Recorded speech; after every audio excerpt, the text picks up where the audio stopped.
اعوذ باللہ من الشیطان اللعین الرجیم بسم اللہ الرحمن الرحیم رب اشرح لی صدری ویسر لی امری واحلل عقدۃ من لسانی یفقهوا قولی ان اللہ وملائکتہ یصلون علی النبی یا ایھا الذین آمنوا صلوا علیہ وسلموا تسلیما۔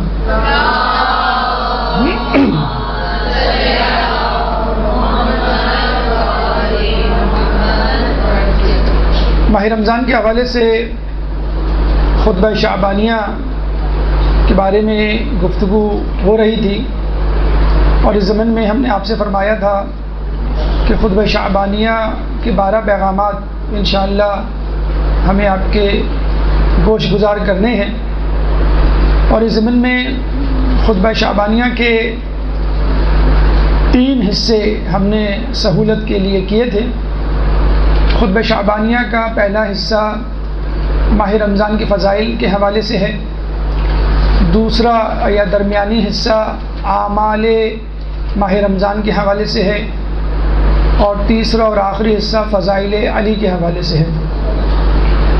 پہلے حصے میں فضائل ماہ رمضان کے حوالے سے 2 پیغامات ہم نے آپ کے سامنے پیش کیے۔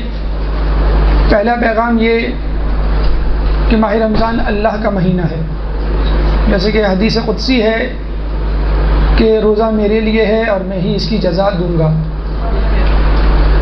دوسرا پیغام کہ ہم اللہ کے مہمان ہیں اس مہینے میں، چنانچہ ہماری کس طرح پذیرائی کی جاتی ہے اس کا احوال آپ کے سامنے پیش کیا گیا۔ 2 پیغامات ماہ رمضان کے فضائل کے حوالے سے آپ تک پہنچانے کے بعد ہم اس خطبہ شعبانیہ کے درمیانی حصے کی گفتگو کر رہے تھے۔ درمیانی یا وسطی حصے کے حوالے سے پہلا پیغام ہم نے آپ کو یہ پہنچایا کہ رسول نے فرمایا کہ ماہ رمضان کی بھوک پیاس سے قیامت کی بھوک پیاس کو یاد کرو، یعنی یاد قیامت، اور اس کی تیاری کرو۔ دوسرا پیغام آپ تک یہ پہنچایا کہ یہ مہینہ توبہ استغفار کا مہینہ ہے، چنانچہ اپنے گناہوں کے لیے توبہ استغفار طلب کرو۔ تیسرا پیغام اس ماہ رمضان کے فضائل اعمال کے حوالے سے یہ ہے کہ انسان اس مہینے میں لوگوں کو افطار کے لیے دعوت دے اور اپنی خوشی میں افطار میں لوگوں کو شریک کرے، تو اس کو وہی ثواب ملے گا جو روزہ رکھنے والے کو ملتا ہے، چاہے آپ آدھی کھجور یا 1 گھونٹ پانی سے ہی اس ثواب کو کیوں نہ حاصل کریں، لیکن کوشش کریں اس ثواب کو حاصل کریں۔ اس کے بعد جو چوتھا پیغام اعمال ماہ رمضان کا ہے وہ ہے اخلاق حسنہ، جس سے آج ہم گفتگو شروع کریں گے۔ تو خطبہ شعبانیہ کے وسطی حصے درمیانی حصے کا چوتھا پیغام اخلاق حسنہ، اور اگر ہم ابتدائی حصے کے 2 پیغامات ملا لیں تو مجموعی طور پہ 6ٹھا پیغام۔ اخلاق حسنہ کے حوالے سے رسول خدا فرماتے ہیں اللہم صل علی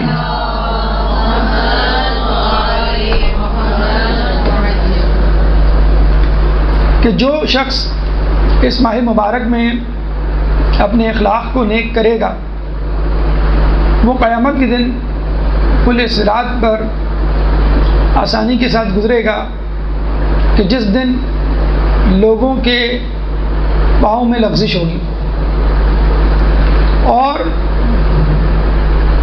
جو شخص اپنے ماتحتین سے نرمی سے پیش آئے گا اللہ قیامت کے دن اس سے نرمی سے پیش آئے گا۔ جو شخص لوگوں کو اذیت دینے سے بچے گا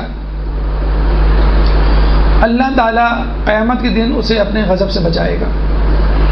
جو کسی یتیم پر احسان کرے گا اللہ تعالیٰ قیامت کے دن اس پر احسان کرے گا۔ جو اپنے رشتہ داروں سے صلح رحمی کرے گا اللہ تعالیٰ قیامت کے دن اسے اپنی رحمت سے متصل کرے گا۔ اور جو شخص رشتہ داروں سے قطع تعلق کرے گا اللہ قیامت کے دن اس سے اپنے رحم کو قطع کرے گا۔ اس ٹکڑے میں شعبان خطبہ شعبانیہ کے اخلاقیات کے اوپر گفتگو کی گئی ہے اور لوگوں کے معاملات کو موضوع بحث بنایا گیا ہے۔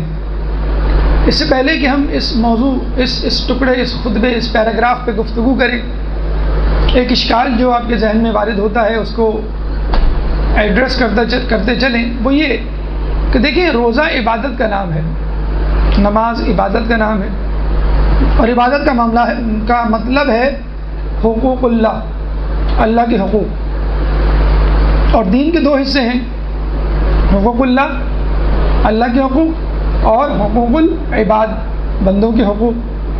جب ہم اللہ کے حقوق کی بات کرتے ہیں تو فقط اللہ اور آپ کے درمیان تعلق، رابطہ اور حقوق و فرائض کی بات ہوتی ہے، اور جب ہم حقوق العباد کی بات کرتے ہیں آپ کے اور لوگوں کے درمیان رابطہ، تعلق اور حقوق و فرائض کی بات ہوتی ہے، اور بہت فرق ہے دونوں میں۔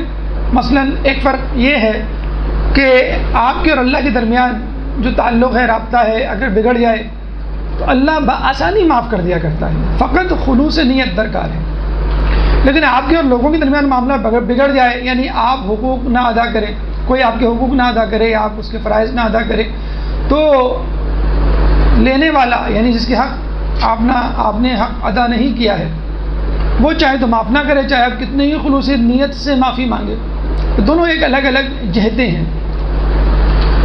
لیکن یہاں حیرت ہوتی ہے کہ اللہ تعالیٰ ماہ رمضان میں روزے جیسی عبادت کے متعلق گفتگو کر رہا ہے رسول کے ذریعے بزبان رسول، لیکن گفتگو کرتے کرتے حقوق اللہ کے درمیان حقوق عبادت کو لے کر آ گیا ہے۔ تو یہاں سے ہمیں یہی نتیجہ اخذ کرنا چاہیے کہ اللہ کی رضا کا راستہ بندوں کی رضا سے ہوتے ہوئے گزرتا ہے، یعنی جب تک آپ کے گھر والے آپ سے خوش نہیں ہیں، جب تک آپ کے دوست احباب آپ سے خوش نہیں ہیں، آپ کا محلہ آپ سے خوش نہیں ہے، اس وقت تک آپ کا خدا بھی آپ سے خوش نہیں ہوگا۔ اور ہمیں ملتا ہے کہ اصحاب نے ایک دفعہ رسول اللہ سے ایک عورت کے بارے میں تعریف کی کہ بڑی متقی پرہیزگار عابدہ عورت ہے، بہت عبادت کرتی ہے، اور جب رسول نے اس کا سلوک، اس کا برتاؤ اس کے اہل محلہ پڑوس کے حوالے سے کیا تو لوگوں نے کہا کہ وہ اپنے پڑوسیوں سے بہت بد اخلاقی سے پیش آتی ہے، تو رسول اللہ نے کہا کہ وہ عورت جہنم میں جائے گی اور اس کے نماز روزہ اکارت ہو جائیں گے۔ تو آپ نے دیکھا کہ ایک انسان کتنی ہی عبادت کیوں نہ کر لے، لیکن اپنے آس پاس کے لوگوں سے اخلاق سے نہیں پیش آتا، ابھی تو حقوق و فرائض کی بات ہی نہیں ہو رہی ہے، اخلاق سے بھی پیش نہیں آئے گا تو اس کے سارے اعمال اکارت ہو جائیں گے۔ بس یہیں پہ رک کر اس خطبہ شعبانیہ کے موڑ کو سمجھنے کی کوشش کریں کہ جب تک آپ ماہ رمضان میں لوگوں کے حقوق ادا نہیں کریں گے آپ کا روزہ بھی قبول نہیں ہوگا۔ ہم روزہ رکھتے ہیں، بد اخلاقی کا مظاہرہ کر رہے ہوتے ہیں، چڑچڑاہٹ کا مظاہرہ کر رہے ہوتے ہیں، جھنجھلاہٹ کا مظاہرہ کر رہے ہوتے ہیں، بچوں کو ڈانٹ رہے ہوتے ہیں، بزرگوں سے صحیح منہ بات نہیں کر رہے ہوتے ہیں۔ کیا وجہ ہے؟ بھائی روزہ ہے۔ بھائی آپ کا روزہ تو قبول اسی وقت ہوگا جب آپ کا موڈ ٹھیک ہوگا، جب آپ کا اخلاق ٹھیک ہوگا۔ تو آپ اس عورت کو یاد کیجئے کہ جو اپنی پڑوسی سے خوش اخلاقی سے پیش نہیں آتی تھی اور اس وجہ سے اس کے اعمال اکارت ہو گئے۔ اگر آپ روزہ رکھنے کے بعد اپنے گھر والوں پہ چیخ رہے ہیں، چیخ پکار کر رہے ہیں کہ مجھے افطار میں جو ہے وہ چائے نہیں ملی، مجھے افطار میں جو ہے وہ پکوڑے نہیں ملے، مجھے افطار میں جو ہے وہ کھانا نہیں ملا، یا مجھے جو ہے وہ بتلایا نہیں، اٹھایا نہیں مثلا سحری میں، یا میرے لیے پراپر آرام کا انتظام نہیں کیا، لوگ ایک دوسرے سے جھگڑ رہے ہوتے ہیں، اور جس کا جس پر بس چلتا ہے وہ اس سے جو ہے وہ اپنے دل کی جو ہے وہ بھڑاس نکال رہا ہوتا ہے، غصہ اتار رہا ہوتا ہے، باس جو ہے ماتحتین پر غصہ کر رہا ہوتا ہے، اور پھر گھر آ کے وہ شخص جو ہے اپنی بیوی پہ غصہ کر رہا ہوتا ہے، بیوی جو ہے وہ اپنے بچوں پر جو ہے وہ سارا غصہ اتار رہی ہوتی ہے۔ تو یاد رکھ لیجئے کہ ماہ رمضان میں چڑچڑاہٹ، جھنجھلاہٹ، غصہ، قوت برداشت، حلم، بس اسی کا نام ہے روزہ۔ اسی کو کنٹرول کرنے کے لیے روزہ بھیجا گیا ہے کہ تم جو ہے روزے کی حالت میں اپنے آپ کو کنٹرول کر لو تو عام حالت میں بھی اپنے آپ کو کنٹرول کر لو گے۔ جب بھی ہم دیکھتے ہیں، ہمیں کہا گیا ہے کہ نرمی سے پیش آؤ، اور یہ کہا بھی گیا ہے کہ دین کا حسن ہے نرمی۔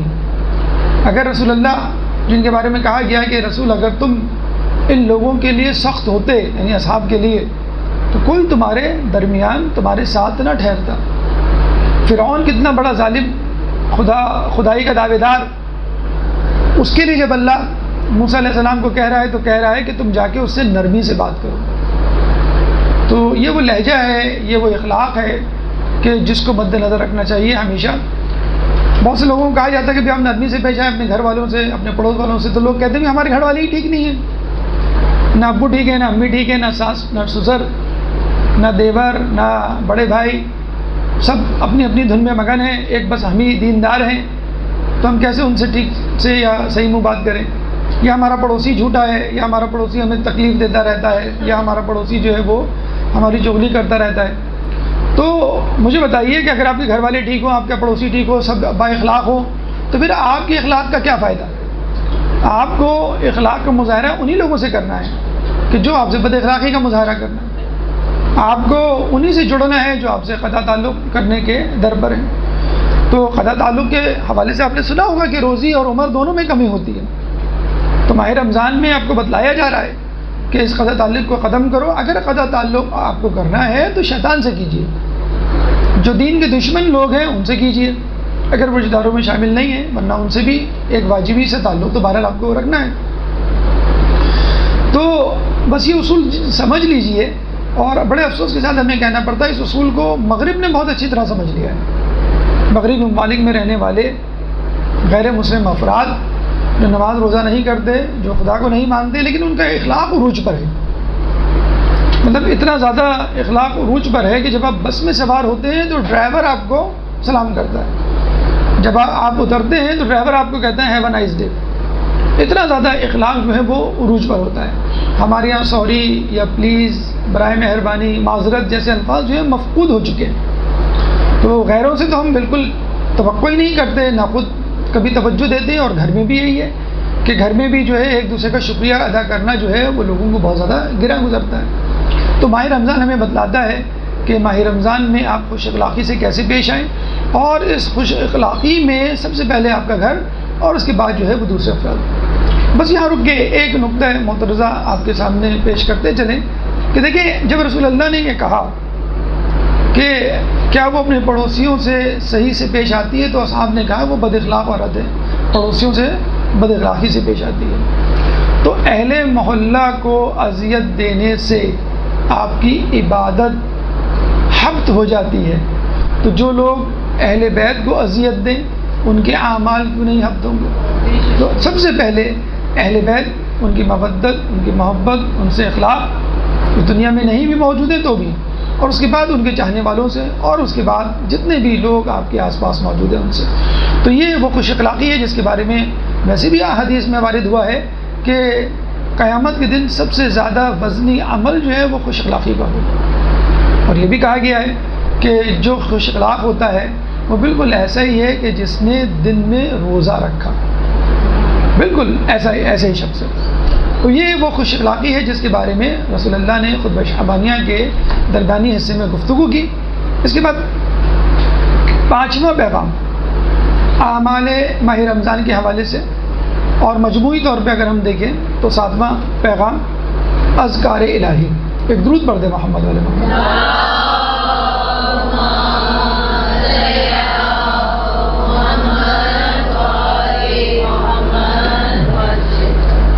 دیکھیے رسول اللہ فرماتے ہیں اذکار الہی کے حوالے سے کہ لوگوں، اس مہینے میں مستحب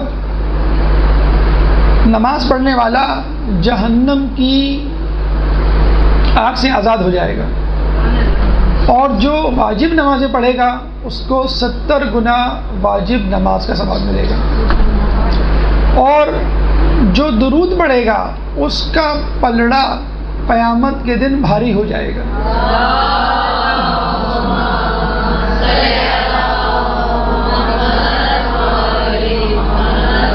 اور جو قرآن کی ایک آیت کی تلاوت کرے گا اس کو پورے قرآن کا ثواب ملے گا۔ تو آپ دیکھ لیجئے کہ کتنی چھوٹی چھوٹی عبادتوں پر، مختصر عبادتوں پر کتنا بڑا ثواب ہے۔ واجب نماز جو ہم پڑھتے ہیں اور جو بڑی مشکل سے ہم سمجھتے ہیں کہ قبول ہوتی ہوں گی، اس کا ثواب 70 گنا ایک دم سے بڑھا دیا جاتا ہے۔ تو کوشش کیجئے اس واجب نماز کو بھی مستحبات کے ساتھ ادا کیجئے۔ مثلا ایک تو وہ نماز ہوتی ہے واجب جس میں آپ مقدمات کا خیال رکھتے ہیں، مثلا وضو، مثلا نجاست، طہارت، قبلہ، وقت، اور ایک اس کے بعد نماز کے دوران جو مستحبات آتے ہیں۔ اس کے بعد ایک وہ نماز ہوتی ہے، یہ عام لوگوں کی نماز ہے۔ خاص لوگوں کی نماز کیا ہے؟ جو واجبات کے ساتھ ساتھ مستحبات کا بھی خیال رکھتے ہیں، مثلا اذان کا، اقامت کا، مسواک کا۔ مسواک کے بارے میں کہا جاتا ہے جو نماز سے پہلے مسواک کرے گا اس کو 70 نمازوں کا ثواب ملے گا۔ اذان و اقامت کے بارے میں کہا جاتا ہے جو اذان و اقامت دے کر نماز پڑھے گا اس کے پیچھے فرشتوں کی 2 صفیں ہوں گی، اور ہر صف مشرق سے لے کے مغرب تک ہوگی۔ اگر فقط اقامت دی تو ایک صف، اذان و اقامت دونوں دی تو 2 صفیں۔ تو کوشش کیجیے تمام مستحبات کے ساتھ۔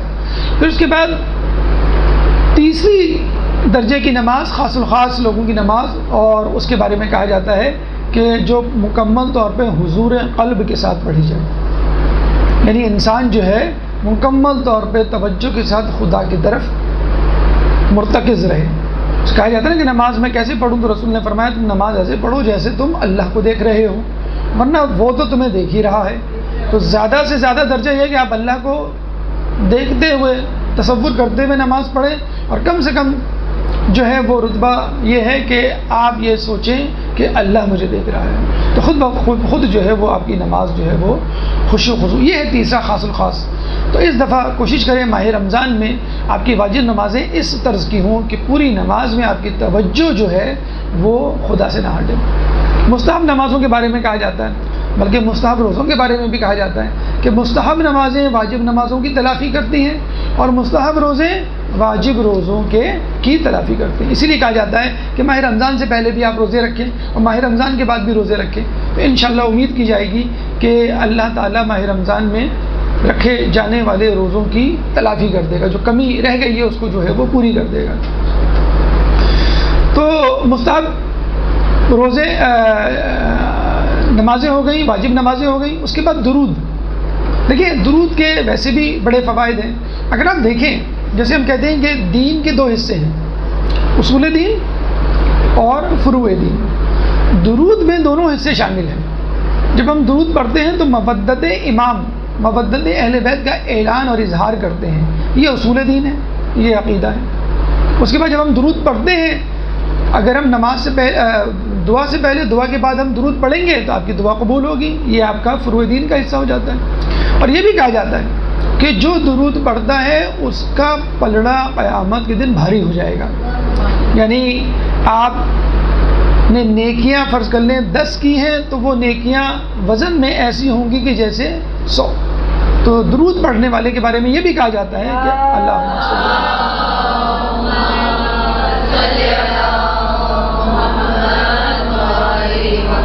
یہ بھی کہا جاتا ہے کہ اگر کوئی شخص گناہ کرے اور اس کی کوئی تلافی ممکن نہ ہو، کچھ گناہ ایسے ہوتے ہیں جو آپ کو لگتا ہے کہ کبھی معاف نہیں ہوں گے، شاید جو آپ کو لگتا ہے کہ میں کیا جرمانہ دوں، مجھے سمجھ میں نہیں آتا، تو کہتے ہیں کہ ایسا شخص درود پڑھے، تو درود پڑھے گا تو بڑے سے بڑے گناہوں کا کفارہ، بڑے سے بڑے گناہوں کی تلافی ہو جائے گی۔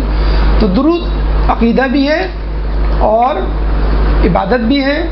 درود آپ کی دعاؤں کو قبول کرنے کی ایک وجہ، ایک سبب بھی ہے، اور درود آپ کے عمل کے وزن کو بڑھا دیتی ہے۔ پھر رسول فرماتے ہیں کہ جو شخص اس مہینے میں قرآن کی ایک آیت پڑھے گا اس کو پورے قرآن پڑھنے کا ثواب ملے گا۔ دیکھیں ہماری پوری عمر گزر جاتی ہے، سال ہمارا گزر جاتا ہے، مہینہ گزر جاتا ہے، لیکن قرآن کو چھونے کی نوبت نہیں آتی، قرآن کو پڑھنے کی نوبت نہیں آتی۔ چاہے جائے کہ آپ کو کہا جائے کہ آپ جو ہے وہ پورا قرآن پڑھیں۔ اچھا ضروری بھی نہیں ہے کہ قرآن شروع سے لے کے آخر تک پڑھیں، قرآن کھول کے پڑھیں، ٹھیک ہے ان کا ثواب اپنی اپنی جگہ ہے کہ قرآن کو دیکھ کر پڑھنے کا ثواب زیادہ ہے بنسبت بغیر دیکھیں، کیونکہ آپ دیکھ بھی رہے ہیں اور پڑھ بھی رہے ہیں۔ لیکن کچھ لوگ جب یہ کہتے ہیں کہ بھئی قرآن کھولیں گے پڑھیں گے تو دیکھا جائے گا تو سستی کاہلی ایک آڑے آ جاتی ہے، تو اس کا بہترین طریقہ یہ ہے کہ جو سورہ آپ کو زبانی یاد ہے، سورہ حمد یاد ہے آپ کو، سورہ توحید یاد ہے، سورہ فیل، سورہ ناس، سورہ لہب، سورہ فلق وغیرہ، چاروں قل، تو کم از کم آپ ان سوروں کو تو پڑھیں اور ہر وقت پڑھیں۔ اب سورہ حمد ہے، اس میں 7 آیات ہیں، تو 7 مرتبہ قرآن ختم کرنے کا آپ کو ثواب مل جائے گا۔ تو ضروری نہیں ہے کہ آپ کھولیں اور اس کو دیکھ کے پڑھیں، کوئی نئی سورہ پڑھیں۔ جب ہم کہتے ہیں نا قرآن پڑھیں تو ہم سمجھتے ہیں کہ بس سورہ الحمد، پھر بقرہ اور پھر سورہ ناس تک پڑھنا ہے۔ جو بھی سورہ آپ کو یاد ہے، چلتے پھرتے، آتے جاتے، اٹھتے بیٹھتے، بستر پہ آپ لیٹے ہوئے لیٹے اٹھنے میں 5-10 منٹ لگ جاتے ہیں، اس میں جتنے بھی سورہ آپ کو یاد ہیں پڑھ ڈالیں۔ بستر پہ آپ جاتے ہیں تو عادت بنا لیں کہ جب تک نیند نہیں آئے گی مجھے سورہ پڑھنا ہے، جتنی بھی مجھے آپ کو سورہ یاد ہے، تو ہر سورہ میں ایک آیت پر ایک قرآن کا ثواب بیٹھے بیٹھائے۔ ورنہ تو آپ پورا قرآن پڑھیں گے تو انشاءاللہ 6000 سے زیادہ آیات ہیں، تو 6000 سے زیادہ مرتبہ قرآن ختم کرنے کا ثواب ملے گا۔ اس مہینے میں ٹارگٹ بنائیں کہ ہمیں صرف ثواب نہیں حاصل کرنا، بلکہ اس سے ہدایت بھی حاصل کرنی ہے۔ ہدایت کیسے حاصل ہوگی؟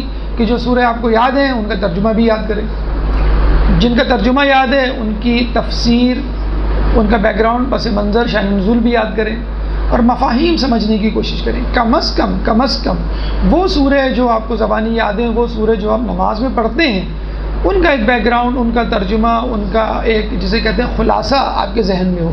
لوگ کہتے ہیں اکثر کہ ہم نماز پڑھتے ہیں ہماری توجہ نہیں ہوتی، اسی وجہ سے نہیں ہوتی کہ نماز میں جو کچھ ہم پڑھ رہے ہوتے ہیں اس کے معنی اور مفاہیم ہی نہیں معلوم آپ کو۔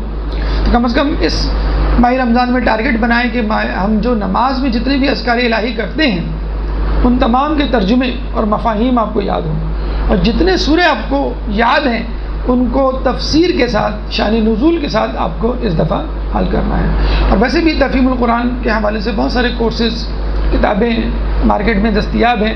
اگر آپ ٹارگٹ بنائیں، اس میں آسان عربی گرامر دی بھی ہوتی ہے، مہینے میں اگر آپ 1 گھنٹہ بھی لگائیں تو کم از کم قرآن کی حد تک اس کا ترجمہ آپ کو سمجھ میں آ جائے گا۔ مطلب سورہ نہیں بھی ہو آپ کے لیے، جب آپ سنیں گے تو اس کا ترجمہ آپ بتلا سکتے ہیں کہ اس آیت کا یہ ترجمہ ہے، یعنی وہ گرامر جو فقط قرآن کو سمجھنے کے لیے ضروری ہے۔ تو تفہیم القرآن کے نام سے کتابیں بازار میں دستیاب ہیں۔ تو کوشش کریں اس مہینے قرآن پہ غور و فکر کریں، قرآن کی گرامر، قرآن کا ترجمہ، قرآن کی تفسیر، تاکہ جب آپ قرآن پڑھیں یا ویسے بھی نماز میں یا نماز کے علاوہ، تو آپ کو وہ چیزیں، وہ منظر، موسیٰ علیہ السلام کا قصہ پڑھ رہے ہیں آپ، جو ہے ابو لہب کی کہانی پڑھ رہے ہیں آپ، جو ہے وہ ابابیل کا قصہ پڑھ رہے ہیں، تو وہ تمام چیزیں، منظر نامے آپ کے سامنے آ جائیں۔ تو ماہ رمضان میں آپ کو مستحب نمازیں بھی پڑھنی ہیں۔ ماہ رمضان میں مستحب نمازوں میں ایک تو پنجگانہ نماز کی جو نوافل ہیں وہ آ جاتے ہیں، عموماً نہیں پڑھتے ہم، ٹھیک ہے کوئی بات نہیں، لیکن ماہ رمضان میں کم از کم اس کا اہتمام کریں۔ آپ کو جہنم سے آزادی مل رہی ہے۔ مستحب نماز پڑھنے کا ثواب کیا ہے؟ جہنم سے آزادی۔ تو اگر فرض کر لیں آپ کو سستی ہوتی ہے تو بہت آسان طریقہ ہے کہ جن نمازوں کی نافلہ کم ہیں کم از کم اس سے ابتدا کریں۔ فجر، اس دفعہ سحری میں آپ اٹھیں گے انشاءاللہ تو نماز شب پوری 11 رکعت کا ثواب کمانے کی کوشش کریں۔ 2 رکعت ہوتی ہے فقط، اور سب سے زیادہ تاکیداً مستحب ہے فجر کی نافلہ، 2 رکعت نماز ہوتی ہے، وہ آپ فجر سے پہلے پڑھ سکتے ہیں۔ عشاء کی بھی 2 رکعت ہوتی ہے، وہ تو بیٹھ کے پڑھنی ہوتی ہے، اس سے ابتدا کر لیں آپ۔ مغرب کی 2 اور 2 4 ہوتی ہیں۔ انشاءاللہ اللہ نے ہمت دی تو پھر ظہر و عصر کی جو 8 رکعت ہوتی ہیں وہ بھی آپ کی ہمت ہو جائے گی۔ تو کوشش کریں نافلہ نمازوں کا۔ اس کے بعد اس کے علاوہ نماز جعفر تیار ہے، روزانہ نہیں تو کم از کم مہینے میں 1 مرتبہ۔ قرآن کے ساتھ جو دیگر اذکار ہیں، دعائے کمیل ہے، مثلا دعائے ندبہ ہے، دعائے عہد ہے، زیارات ہیں، تو ان کو کوشش کریں اس دفعہ پڑھیں، اور کوشش کریں مفاتی ترجمے کے ساتھ بھی جو ہے وہ دستیاب ہے بازار میں۔ جو بھی دعا پڑھیں کوشش کریں اس تعقیبات نماز ہوتی ہے اس کا ترجمہ بھی ساتھ ساتھ پڑھیں، اور آپ چند دن زیارات اور دعاؤں کا ترجمہ ساتھ ساتھ پڑھیں گے تو آپ کو خود عربی سمجھ میں آ جائے گی۔ میں نے آپ کو اس سے پہلے بھی بتلایا تھا کہ ایک امریکی آیا تھا پاکستان میں، اس نے جو ہے وہ نیا مسلمان ہوا تھا، اس نے وہاں تقریر کی، تو تقریر وہ عربی میں کرنے لگا، تو لوگوں نے کہا ہمیں عربی تو نہیں آتی، کہ نہیں پھر کیا آتا ہے، کہ انگلش آتی ہے۔ کہ حیرت کی بات ہے کہ آپ کے اردو میں کتنے الفابیٹس ہیں انگلش کے؟ تو ہم نے کہا ایک بھی الفابیٹ نہیں ہے۔ کہ عربی کے کتنے الفابیٹ ہیں؟ کہ سارے الفابیٹ ہیں، بلکہ ہمارے پاس زیادہ ہیں، عربی میں کم ہے، ڑے ہے، ٹے ہے، یہ ہے، یہ عربی میں نہیں ہوتا۔ تو اس نے کہا کہ آپ کو عربی آنی چاہیے یا انگلش؟ آپ کے لیے آسان کیا ہونا چاہیے؟ عربی آسان ہونی چاہیے یا انگلش آسان ہونی چاہیے؟ عربی آسان ہونی چاہیے۔ اس طرح فارسی زبان ہے، اس کی بھی تمام حروف ہماری زبان میں موجود ہیں. تو فارسی اور عربی تو ہمارے لیے بہت آسان زبان ہے، اس کو ہمیں فوراً سیکھ لینا چاہیے. عربی تو سب سے مشکل ہے، اور انگلش تو سب سے مشکل ہے دیکھا جائے الفابیٹس کے اعتبار سے، اور حقیقت میں ہماری عمریں گزر جاتی ہیں اور انگلش صحیح طور پہ نہیں آ پاتی. تو اس رمضان میں، ماہ رمضان میں ٹارگٹ بنائیں کہ ہمیں قرآن پڑھنا ہے، ترجمے سے پڑھنا ہے. اور جو دشمنوں کی تہمت ہے کہ شیعوں کو قرآن نہیں آتا، شیعوں کا قرآن الگ ہوتا ہے، اور شیعوں جو ہے وہ قرآن کو نعوذ باللہ نہیں مانتے، تو اس من میں یاد رکھیے کہ مولا نے جب قرآن پیش کیا تھا اصحاب کو اور یہ کہا تھا کہ میں نے قرآن کی تفسیر لکھی ہے اور اس کی تمام آیات کی شان نزول درج کر دی ہے، تو لوگوں نے یہ کہا تھا ہمیں تمہارا قرآن نہیں چاہیے. تو مولا نے کہا تھا کہ اب تم اس قرآن کو کبھی نہیں دیکھ سکو گے. اب پھر وہ قرآن واپس لے کے چلے گئے تھے. تو ہم اس قرآن کے بارے میں بات کرتے ہیں کہ اگر وہ قرآن ہوتا تو آج قرآن کے ہوتے ہوئے 73 فرقے نہ بنتے. لیکن افسوس لوگوں نے قرآن اور صاحب قرآن دونوں کا انکار کیا اور آج تک فرقوں میں بٹے ہوئے ہیں. ایک درود پڑھ دیں محمد والے.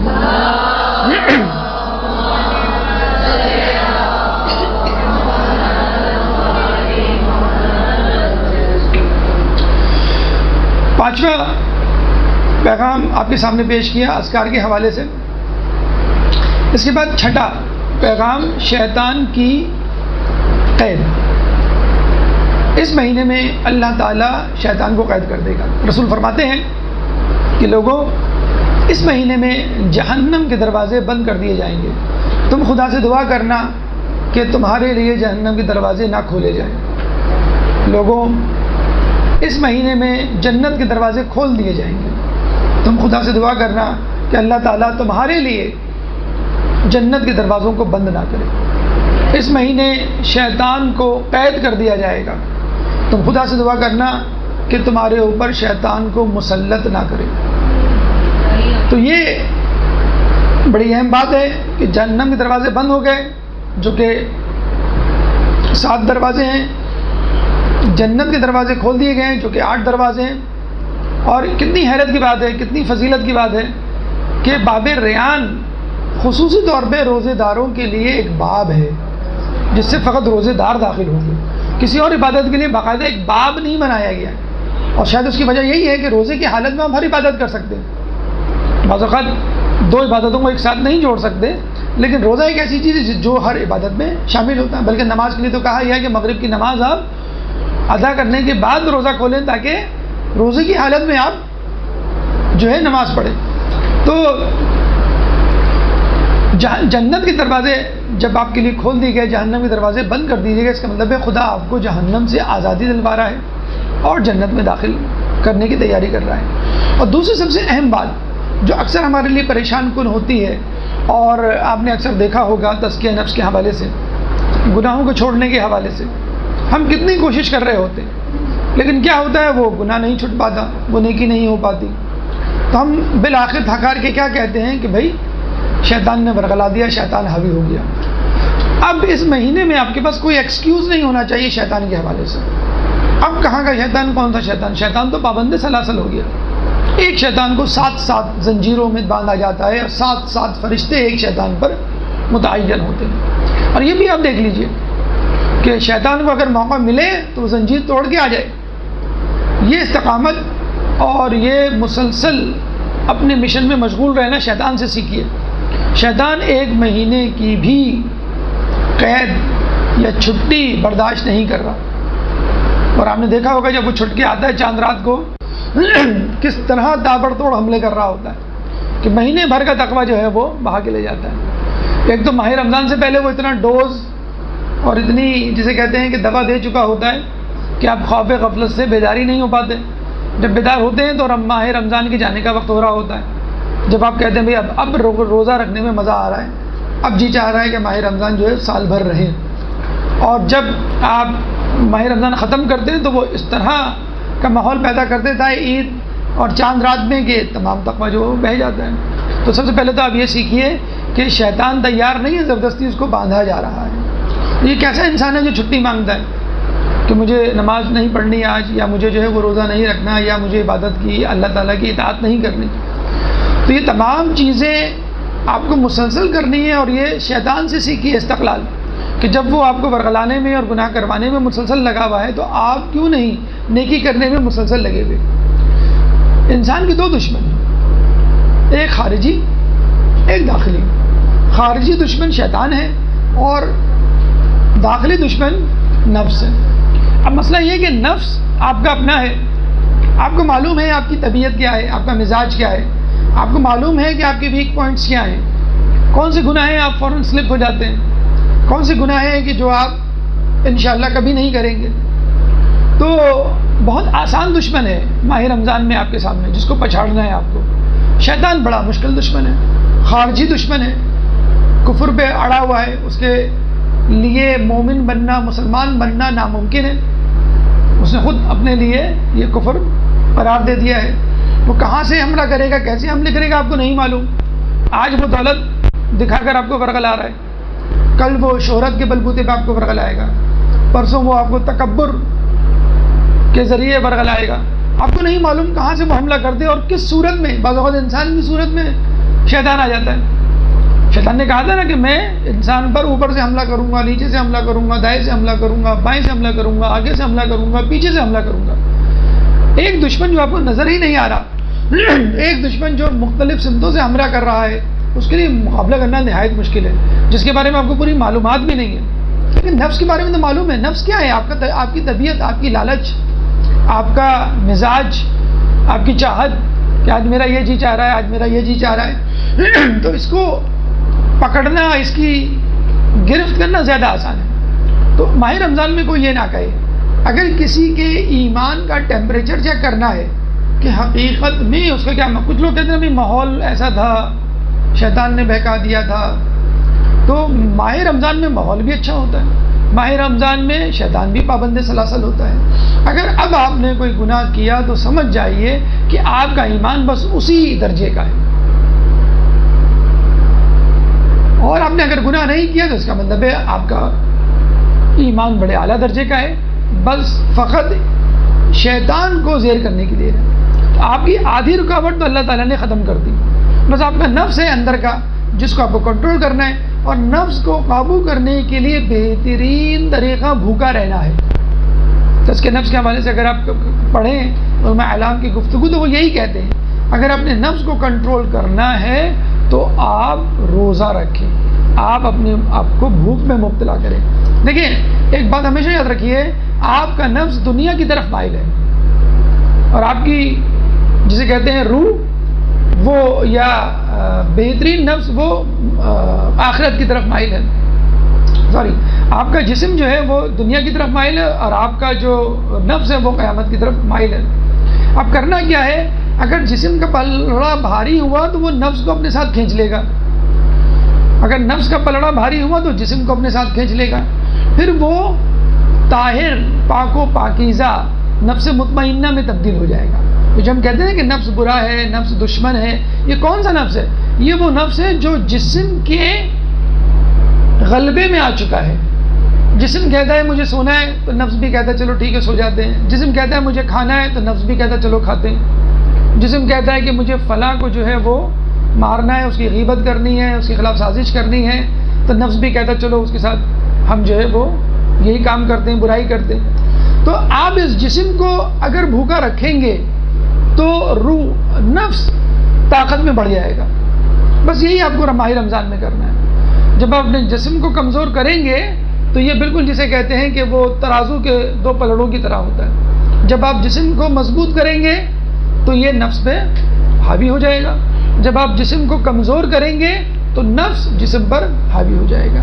تو ماہ رمضان میں اللہ تعالیٰ ایک تو شیطان کو بند کر رہا ہے، اور جو اندر کا شیطان یعنی نفس ہے اس کو سدھارنے کے لیے کیا طریقہ بتا رہا ہے؟ بھوکا رہنا. جب آپ بھوکے رہیں گے تو آپ کا جسم کمزور پڑے گا اور نفس پھر آپ کے جسم پر غالب آ جائے گا. جب نفس آپ کے جسم پر غالب آ جائے گا تو یوں سمجھ لیجئے آپ ہر کام عقل و شعور سے کریں گے.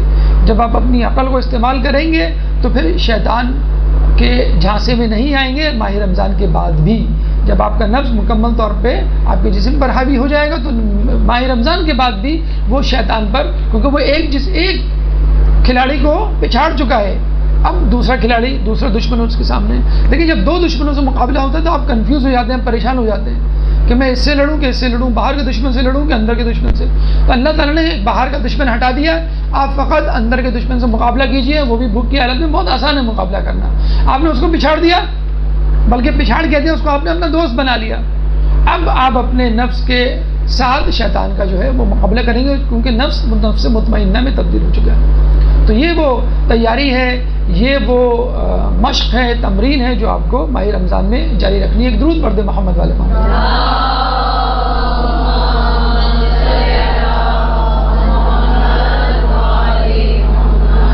شیطان کو اللہ نے بند کر دیا ہے. اب آپ کو ماہ رمضان میں اپنی مکمل 100% ایفیشنسی کا مظاہرہ کرنا ہے. دیکھیے ماہ رمضان میں بہت سارے اعمال ہیں، ماہ رمضان میں بہت ساری برکتیں ہیں. ایک فطری سی بات ہے، اگر کسی کو کہا جائے کہ بھئی یہ اس کمرے میں خزانہ ہے اور میں تمہیں جو ہوں وہ 30 منٹ دے رہا ہوں، اس خزانے سے جتنے بھی قیمتی ہیرے جواہرات پتھر تم لے جا سکتے ہو لے جاؤ، اور آپ کو ایک کشکول دیا جا رہا ہے. اب سارا خزانہ تو اس میں نہیں ڈال سکتے آپ، تو آپ کیا کریں گے؟ آپ آس پاس بھی کسی ایسے شخص کو جس کو خزانے کے بارے میں مکمل معلومات ہے اس سے پوچھیں گے کہ اس خزانے میں بہترین چیز کیا ہے، کیونکہ میرے پاس کشکول یا جو برتن ہے وہ محدود ہے اور یہ خزانہ بہت بڑا ہے. بہترین چیز، بہترین پتھر، بہترین جیولری یا بہترین آئٹم کیا ہے؟ تو کہے گا بھائی اس میں بہترین چیز ہیرے ہیں. ظاہر سی بات ہے، پھر ہیرے دیکھنے کے بعد آپ سونے کی طرف توجہ نہیں کریں گے، چاندی کی طرف توجہ نہیں کریں گے، تانبے کی طرف نہیں دیکھیں گے، لوہے کی طرف نہیں دیکھیں گے، آپ فقط ہیروں کو دیکھیں گے.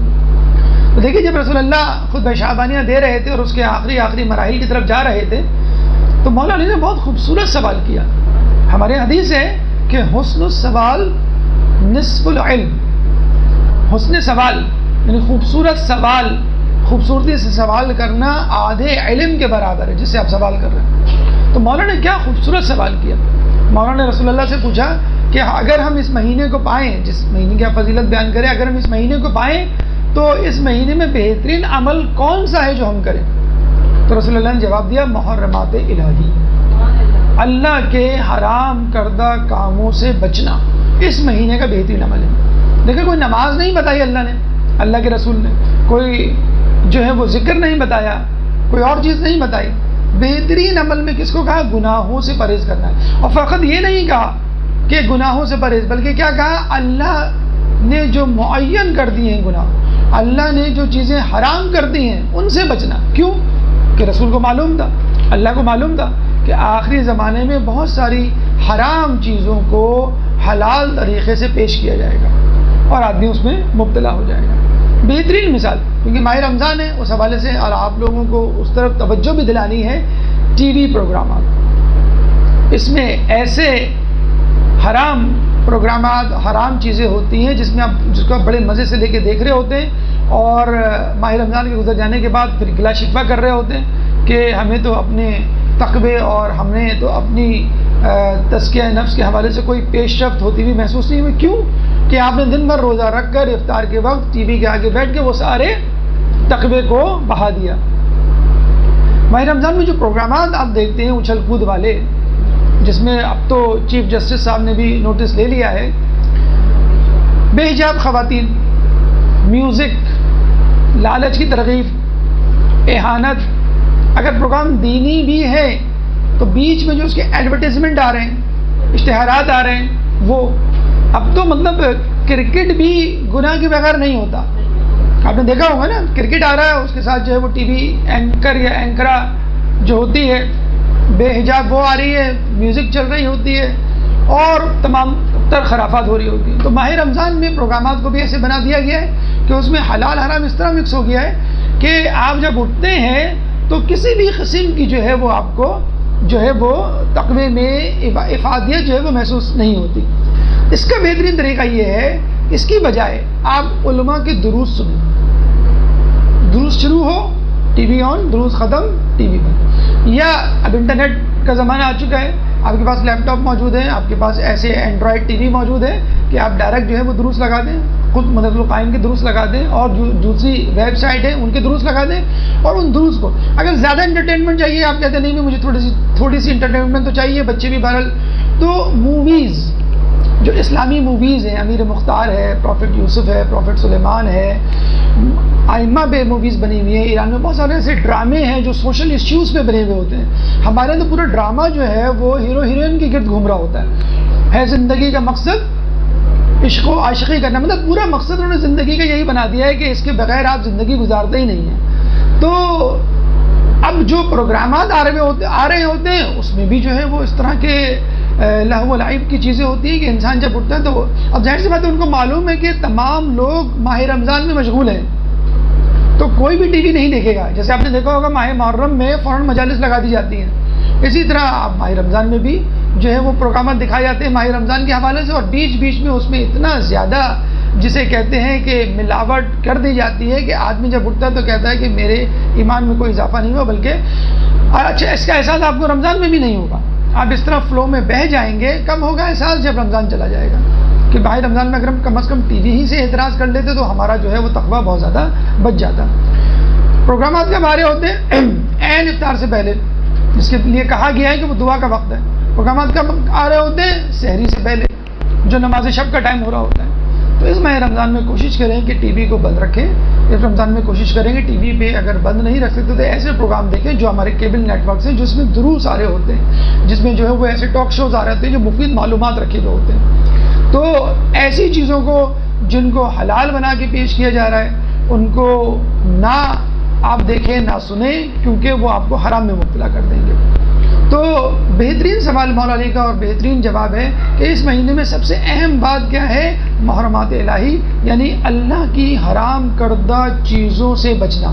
ایک بات یاد رکھیے کہ ہمارے علماء اعلام کے درمیان بھی بحث ہے کہ نیکیاں کرنا اہم ہے یا گناہوں سے بچنا. تو کہا جاتا ہے کہ گناہوں سے بچنا. کیوں؟ آپ دیکھ لیجئے روزہ سورہ بقرہ آیت نمبر 183 کا کیا حکم ہے؟ یا ایھا الذین آمنوا کتب علیکم الصیام کما کتب علی الذین من قبلکم لعلکم تتقون. کہاں جا کر آپ کے مقصد واضح کیا گیا روزے کے؟ تتقون, تاکہ تم متقی بن جاؤ. اگر آپ عربی گرامر دیکھیں تو اس میں تتقون کا جو مادہ ہے وقع یقی, یعنی بچہ یا بچتا ہے, یعنی بچنے کو کہتے ہیں. تقویٰ بچنے کا نام ہے. کس سے بچنا؟ گناہوں سے بچنا. اصطلاحاً اس کے معنی کیا ہوں؟ گناہوں سے بچنا.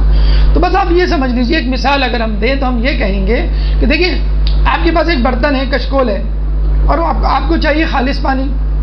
ٹھیک ہے, پہلی بات تو یہ کہ آپ اس برتن کو اس کے اندر موجود غلاظت سے صاف کریں. اس میں زہر ہے, اس میں کیچڑ ہے, اس میں جو ہے وہ پتھر کنکر ہیں. آپ کا پہلا فرض کیا بنے گا کہ اس کشکول کو خالی کریں. دوسرا مرحلہ کیا ہے؟ خالص پانی کی تلاش.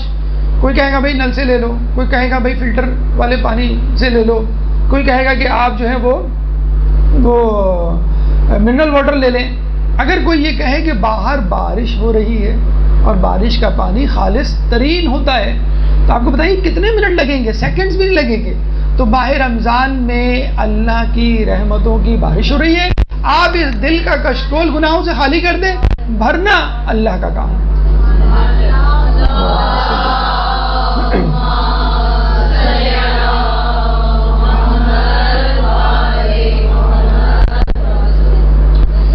اب آئیے اس خطبہ کے آخری جو ہے وہ پیغام کی طرف. اب تک جو ہم نے گفتگو کی اس میں تقریباً 9 مقاصد یا 9 اہداف آپ کے سامنے پیش کیے.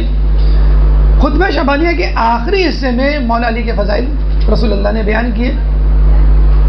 اور عجیب بات ہے کہ اس خطبے کو اگر آپ غیر شیعہ منابع اور مصادر میں آپ دیکھیں تو افسوس کے ساتھ کہنا پڑتا ہے کہ مولا علی کے ان فضائل کو جو ہے وہ ہٹا دیا گیا, حذف کر دیا گیا.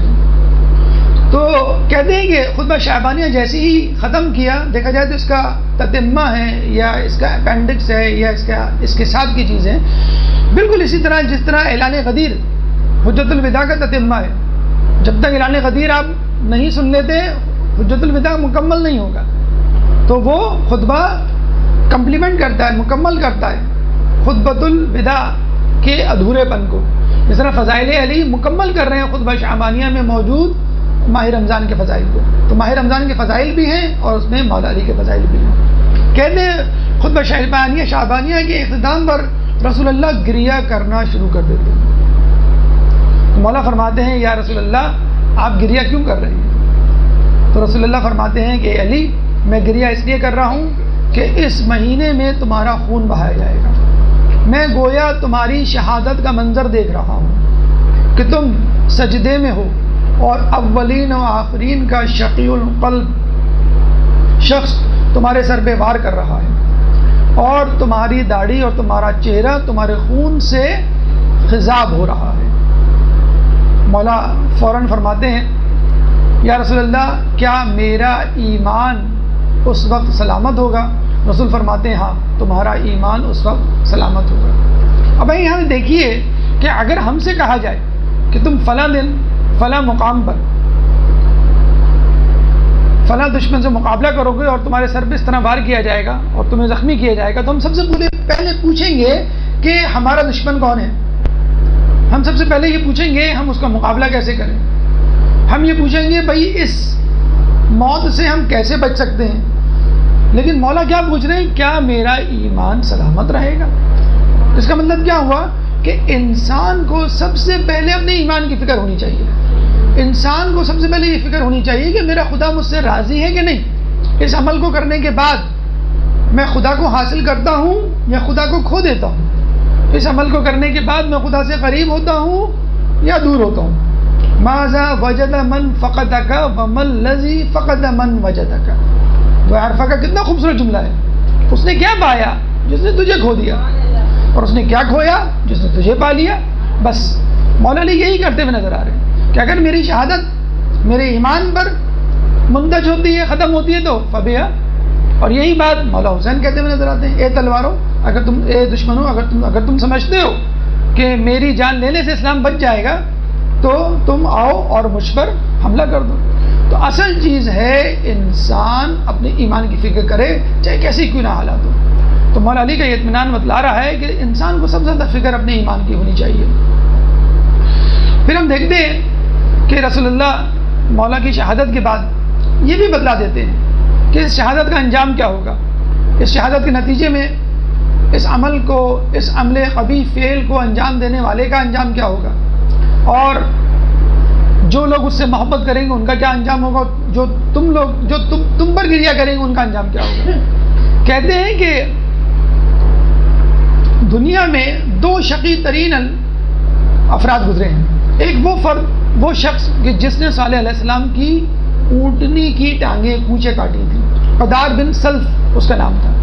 اس کے بعد باقی لوگوں نے اس اونٹنی پر حملہ کیا تھا. اور دوسرا شقی ترین جو قدار بن سلف سے بھی زیادہ شقی ترین دشمن تھا، اور وہ تھا عبد الرحمن ابن ملجم، جس کے بارے میں کہا جاتا ہے کہ خوارج نے، جو علی کے دشمن تھے، پروگرام بنایا تھا کسی طرح کہ ہم جو ہے وہ علی کو قتل کریں. حاکم شام نے ایک خوارج کو، جسے کہتے ہیں کہ بلایا اور اس سے کہا کہ تمہیں جو ہے وہ یہ کام کرنا ہے. جب وہ کوفے میں داخل ہوتا ہے تو قدامہ نامی عورت، قدامہ نامی لڑکی کے عشق میں گرفتار ہو جاتا ہے، اور اتفاق سے وہ بھی علی کی دشمن.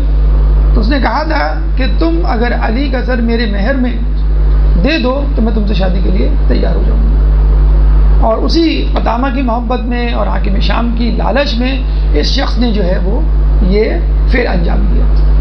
اب آپ دیکھ لیجئے، ایک بات ہمیشہ ذہن میں رکھیے کہ جو والدین ہوتے ہیں وہ اپنے بچوں کی شخصیت سازی کرتے ہیں. کہتے ہیں کہ یہی قدامہ جب اپنے باپ کے ساتھ اپنے گھر میں بیٹھی تھی تو کوفے کے بازاروں میں ایک شور اٹھا. قدامہ کا والد باہر کھڑکی سے جھانکتا ہے تو دیکھتا ہے کہ لوگ وہاں پر اپنی اپنی دو گروہ ہیں اور دو گروہ اپنی اپنی طرف دعوت دے رہے ہیں لوگوں کو. واپس آ کے بستر پہ بیٹھتا تو قدامہ پوچھتی بابا کیا دیکھ رہے تھے؟ تو اس کا والد جواب دیتا ہے کہ میں دیکھ رہا تھا کہ دو افراد ہیں، ایک علی کے ماننے والے اور ایک حاکم شام کے ماننے والے، اور دونوں اپنی اپنی طرف دعوت دے رہے ہیں. تو قدامہ اپنے والد سے پوچھتی ہے بابا پھر تم نے کیا فیصلہ کیا؟ تو قدامہ کا باپ کہتا ہے کہ بیٹا میں ابھی کسی نتیجے پہ نہیں پہنچا. تو قدامہ بڑا خوبصورت جملہ کہتی ہے کہ بابا واہ واہ بابا واہ، ساری زندگی سجدے میں گزار دی اور کہیں بھی نہیں پہنچے. جو والدین عمر پر شک و شبے میں مبتلا رہتے ہیں، جو والدین خود اپنے عقیدے کے انحراف کا شکار رہتے ہیں، ان کی اولادیں پھر اس طرف نکل پڑتی ہیں کہ وہ بھی اہل بیت کی دشمن بن جاتی ہیں. پھر اس نے عبد الرحمن ابن ملجم کے ساتھ مل کر جو ہے یہ قبیح فعل انجام دلوایا. بہرحال اب یہاں پہ علی کے قتل اور علی کی شہادت سے ہمیں کیا پیغام ملتا ہے؟ مولا رسول اللہ آگے بڑھ کر یہ فرماتے ہیں، جو خطبہ شعبانیہ کا 11واں پیغام ہے کہ اے علی، جس نے تمہیں قتل کیا اس نے مجھے قتل کیا، جس نے تم سے دشمنی کی اس نے مجھ سے دشمنی کی، جس نے تم کو ناسزا کہا اس نے مجھ کو ناسزا کہا. اب یاد کیجئے اس حدیث کو کہ جس میں رسول اللہ فرماتے ہیں کہ فاطمہ، جس نے تم کو ناراض کیا اس نے مجھ کو ناراض کیا، جس نے مجھ کو ناراض کیا اس نے اللہ کو ناراض کیا، اور جس نے اللہ کو ناراض کیا وہ اپنا ٹھکانہ جہنم میں بنا لے. علی کے لیے بھی بعین ہی وہی الفاظ اور فاطمہ کے لیے بھی وہی الفاظ. پھر رسول فرماتے ہیں، اے علی تم میرے نفس جیسے ہو، اے علی تمہاری فطرت میری فطرت ہے، اے علی اللہ نے مجھ کو اور تم کو منتخب کیا، مجھ کو نبوت کے لیے منتخب کیا، تم کو امامت کے لیے منتخب کیا.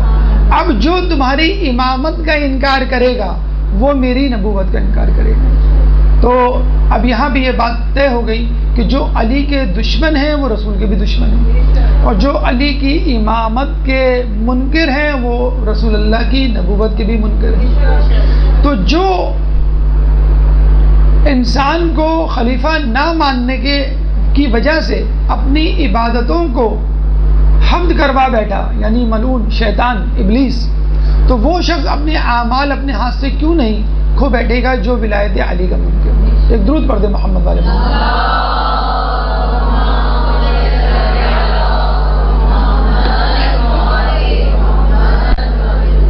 اور پھر رسول اللہ اس پہ ہی صبر نہیں کرتے، اس کے بعد ایک آخری پیغام خطبہ شعبانیہ کا دیتے ہوئے نظر آتے ہیں. اے علی تم زندگی میں بھی اور میرے مرنے کے بعد بھی میرے جانشین اور میرے خلیفہ ہو.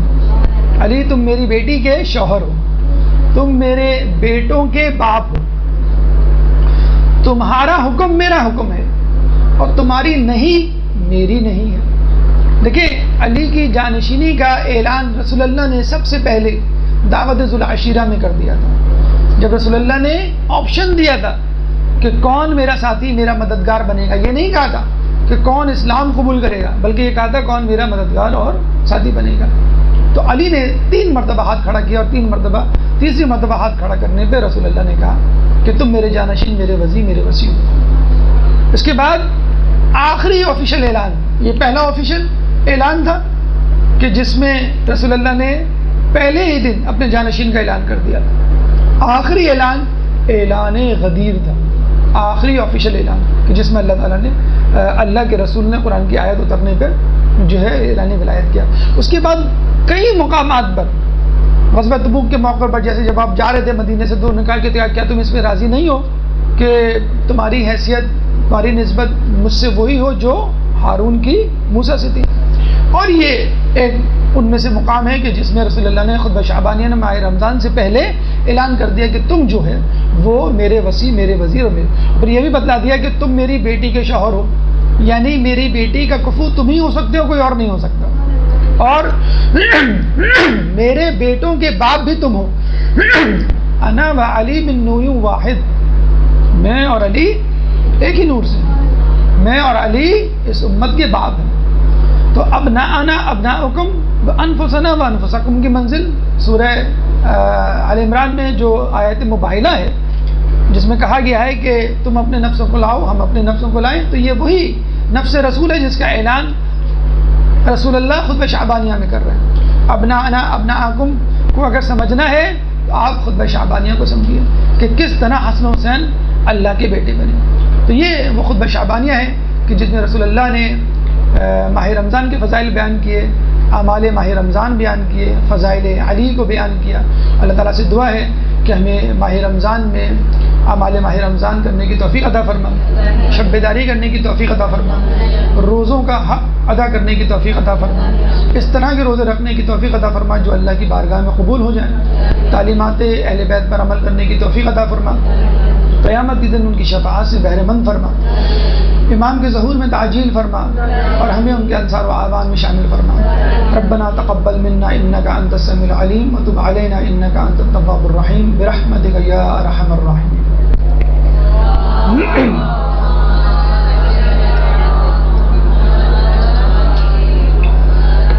آپ لوگوں کو اس موضوع سے متعلق یا کوئی سوال پوچھنا ہو تو آپ پوچھ سکتے ہیں۔ جی آپ سوال کر رہے تھے؟ اچھا جی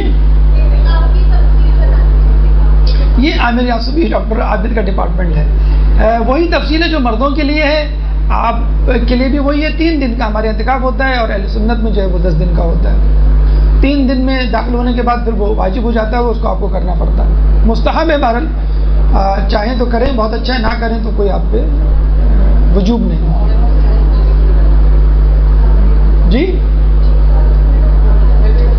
اچھا نہیں وہ تو بہرحال دیکھیے ماہ رمضان میں تو ہم نے آپ کو بتایا کہ ایک آیت قرآن کے برابر ہے، تو اعتکاف میں تو آپ دیکھیے کہ مکمل طور پہ آپ یہ ایک طرح کا الہی دھرنا ہے، ہم لوگ دھرنا ڈالتے ہیں نا گورنر ہاؤس اور چیف منسٹر ہاؤس میں کہ ہم اس وقت تک یہاں سے نہیں اٹھیں گے جب تک ہمارے مطالبات پورے نہیں ہوں گے، تو اعتکاف کا بھی یہ ہے کہ آپ نے دھرنا دے دیا اللہ کے سامنے کہ جب تک تو معاف نہیں کرے گا ہم تیرے در سے نہیں جائیں گے، تو مرد بھی کریں اور چاہیں تو عورتیں بھی کریں۔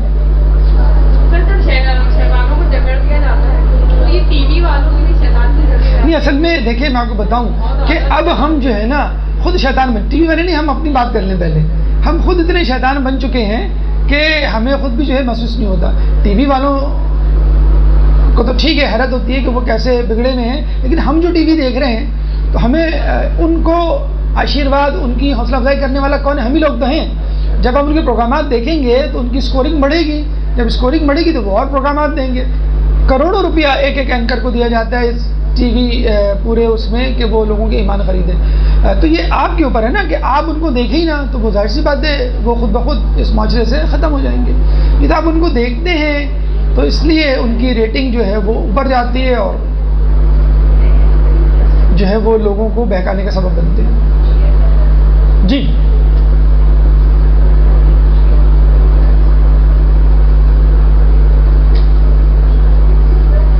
جی مسجد ہی وہ اہل سنت میں ہے گھر۔ جی ہمارے پاس ٹائم ہے، آپ لوگ چاہیں تو سوالات کر لیں ماہ رمضان کے حوالے سے۔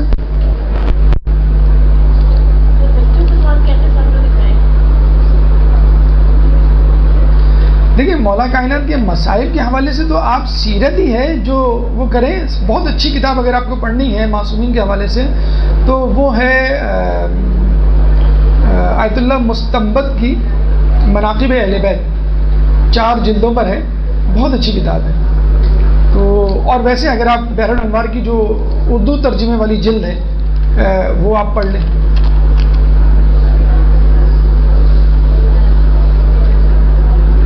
جی اخلاقی حوالے سے کوئی سوال نہیں؟ دیکھیے درود پڑھنا تو رسول اللہ کے نام پہ آنے پہ ویسے بھی واجب نہیں ہے، تو نماز میں کیوں واجب ہوگا؟ ٹھیک ہے جواب دینا واجب ہے لیکن وہ اسی طرح جو وہ کہے۔ نام مجھے سورہ کا اس کا یاد تو نہیں ہے لیکن یہ ہے وابتغوا الیہ الوسیلہ، اس کے لیے وسیلہ تلاش کرو، آیت اور سورہ مجھے یاد نہیں آ رہا۔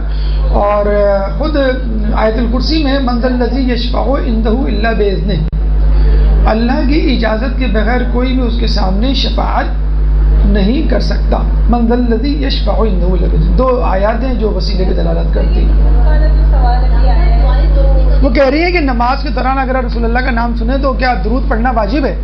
تو ویسے بھی واجب نہیں ہے لیکن بہرحال مستحب ہے، لیکن نماز میں تو نہیں پڑھ سکتے کیونکہ اس کا حصہ نہیں ہے۔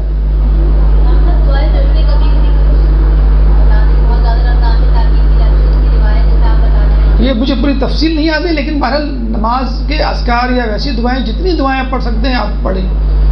جشن کبیر جو دعا ہے اس میں خود اوپر اس کی فضیلت اور روایت لکھی ہوئی ہوگی.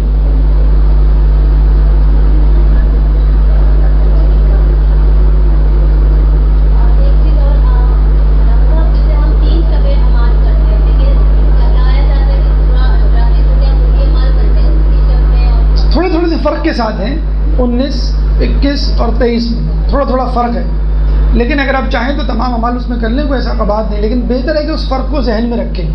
اور دوسری بات یہ ہے کہ شب قدر جو ہے وہ بہت زیادہ سے زیادہ اگر ہم روایت کو تلاش کریں تو 23 بنتی ہے، لیکن 21 بھی ہے، 19 بھی ہے، اور باقی طاق راتیں یعنی 25 اور 27 بھی ہے. اور کچھ لوگوں کے مطابق تو پورے رمضان میں اس کو تلاش کریں، تو کم از کم طاق راتوں میں اور 19 سے اگر آپ شروع کریں تو اس میں کافی امکان ہے کہ آپ کو شب قدر مل جائے گی.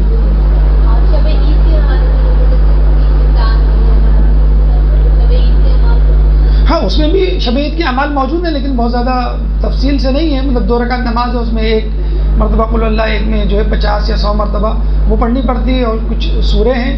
تو وہ بہتر ہے کہ چاند رات جو ہے وہ آپ بازار میں گزارنے کے بجائے مسجد میں ایمان بارگاہ میں گزاریں، اور شاپنگ وغیرہ پہلے ہی اس سے کر لیں.